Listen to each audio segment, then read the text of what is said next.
Friends, నిన్నటిదాకా ఉభయ సభల్లో ప్రక్షాళన కోసం గోవిందనామాలు వినిపించారు.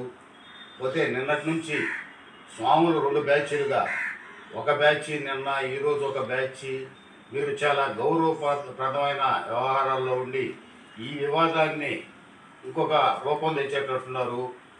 తమరికి తెలుసు స్వాములకి మాకంటే ఎక్కువ, ఎందుకంటే సాక్షాత్తు ఒక్కుళమాత ఆ దేవాలయం ఎదురుగా కోర్టు అనేది ఉంటుంది.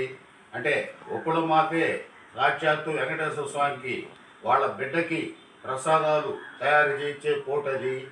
అక్కడ ఏది జరిగినా ఖచ్చితంగా ప్రాయచిత్తం అయితే మీకు తెలుసు ఎంత ఘోరంగా ఉంటుందో. అందువల్ల ఏంటంటే ప్రజా సంక్షేమానికి పనికొచ్చే మాటల్లో మీరు పార్టిసిపేట్ చేయను, కానీ ఈ రాజకీయ నాయకులు ఏదో చెప్తున్నారు అని చెప్పి దేవుణ్ణి మీ ద్వారా అయితే బయట తీసుకురావడం అనేది ఎందుకో నేను తమరు ఏమనుకున్నా మీకు చెప్పాలనిపించింది. అందువల్ల ఈ విషయంలో ఎందుకంటే ఇది ఖచ్చితంగా ప్రజలు గమనిస్తున్నారు. ఈ లోటుపాట్లు ఎక్కడ ఉన్నాయనేది ఖచ్చితంగా దేవుడైతే తెలుసుకుంటాడు. దేవుడు పరీక్ష ఎట్లుండదంటే కొద్ది రోజులు ఉపేక్షించిన ఆ పరిణామాలు చాలా తీవ్రంగా ఉంటాయి. అందువల్ల దయచేసి మీరైతే ఈ విషయాల్లో జోక్యం చేసుకోవద్దని గౌరవంగా స్వాములకి విజ్ఞప్తి చేస్తున్నాను.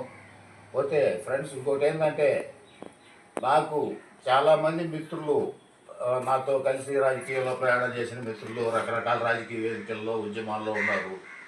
వీళ్ళంతా కూడా ఈ మధ్యకాలంలో మాకు జనాభా ప్రాతిపదికన మాకు టిక్కెట్ల కేటాయించాలా, ఈ రాష్ట్రంలో తెలంగాణలో ఏదో కొంతమంది అధికారం అది ఇదని ఏదో మాట్లాడుతున్నారు.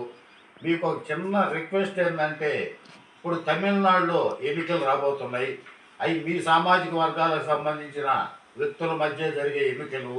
ఆ ఎన్నికల్లో మీరు మా శాతం ఎంత ఉంది, మాకు ఒక సీట్ ఇవ్వండి, మా శాతం ఎంత ఉంది, మాకు ఒక సీట్ ఇవ్వండి అని మీరు అక్కడ మొదలుపెట్టి అక్కడ సెక్స్ కొరవ దగ్గర మాట్లాడితే, అంటే మీ సామాజిక వర్గం కాబట్టి మీరు మాట్లాడితే బాగుంటుందేమో.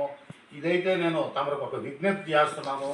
దయచేసి మా మిత్రులు కూడా ఒకసారి దీన్ని విజ్ఞప్తిగా కొద్దిగా ఆలోచించుకోవాల్సిందిగా విజ్ఞప్తి చేస్తున్నారు ఫ్రెండ్స్.